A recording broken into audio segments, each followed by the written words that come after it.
He was born in 1944 in Sheffield, England, and he had two first names, John Robert. But he picked up a nickname as a child, and that nickname stuck with him his entire life, and that was Joe. So Joe Cocker started singing and worked his way to international superstardom. He recorded 22 albums over 43 years. Let's take a look at some of them and remember Joe Cocker. Let's drop the needle. Joe Cocker was known for his raw, gritty, bluesy singing style and his exaggerated body movements when he sang. He created a stage name for himself, Vance Arnold, and in 1964 he scored a recording contract with Decca Records and released his first single, which was a covering of the Beatles' I'll Cry Instead. It went nowhere, so he dropped the stage name and just decided he'd stay Joe Cocker. In 1968, he releases a song, which is a big hit. It's a cover of the Beatles with a little help from my friends, and it's a monster hit. So an album has to follow directly, and the album is called With a Little Help from My Friends, and it's a hit. Standout tracks are Feelin' Alright, Just Like a Woman, Don't Let Me Be Misunderstood, I Shall Be Released, and of course, the smash hit title song, With a Little Help from My Friends. In August of 1969, Joe Cocker and the Grease Band appear at Woodstock, and their appearance in the subsequent film cemented the fact that Joe Cocker had arrived big time. Shortly after playing Woodstock, he releases his second album, simply called Joe Cocker. Again, he covers the Beatles with She Came In Through the Bathroom Window and Something. And other great songs are Delta Lady, Bird on a Wire, and Darlin' Be Home Soon. As I discussed in a previous episode about Leon Russell, Joe Cocker then was obligated to go on a tour, but he didn't have a band. So he reached out to Leon and said, help me put together a band for this tour. So Leon did, and it was called Mad Dogs and Englishmen. They went on the tour, and a resulting film came out and a live album as well. In 1972, he releases his third album, and it's called Something to Say in the UK, but in the US, it's just called Joe Cocker. Good tracks are High Time We Went, I also like Midnight Rider, and St. James Infirmary. The record didn't chart in Europe, but it did hit number 30 in the US. In 1974, he releases his fourth album, called I Can Stand a Little Rain.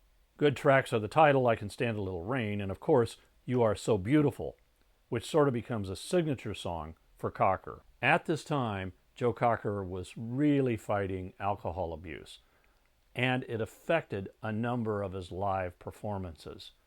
I remember seeing him in LA, and he was so drunk or stoned that it's a wonder he could even stand.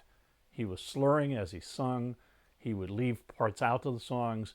It's like he really didn't care. He wasn't really there. As much as he was having trouble with his live performances, his next album is a big disappointment too. It's called Jamaica Say You Will, and it was recorded at the same time as his previous album. These are sort of outtakes from the previous album, and it shows, and the album did not sell. In 1976, Joe Cocker appears on Saturday Night Live singing Feeling All Right, and he's joined by John Belushi, who mimics him and parodies those odd movements that Cocker would do. And I remember when I saw this, I'm going, I don't know if that's a compliment or an insult to Joe Cocker. He continued to record a number of albums like Stingray in 1976, Luxury You Can Afford in 78, Civilized Man in 84, and he covered Randy Newman's song, You Can Leave Your Hat On, which was included in that steamy movie, 9.5 Weeks.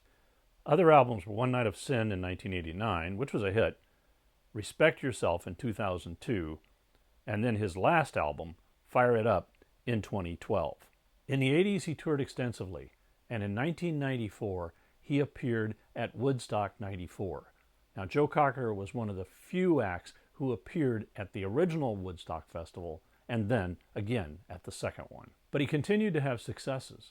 He recorded a song, Up Here Where We Belong, with Jennifer Warnes for the movie An Officer and a Gentleman, and the song received both a Grammy and an Oscar. He continued to tour and play both in Europe and the States until his last concert in 2013. He died of lung cancer at his home. It's called Mad Dog Ranch in Colorado. And according to Wikipedia, up until the year 1991, Joe Cocker smoked 40 cigarettes a day. He had an unforgettable voice and a knack of covering other people's songs and taking them entirely different directions. And he had an outrageous stage performance routine. Joe Cocker soared to the heights of rock and roll history. So thanks, Joe, for all the years of music and the memories and the drunken performances. And thank you for watching, and keep a rockin'. If you liked this episode, hit the like button, and you can also leave me a comment down below, and I'll respond to you. If you subscribe, we'll let you know when future episodes come out.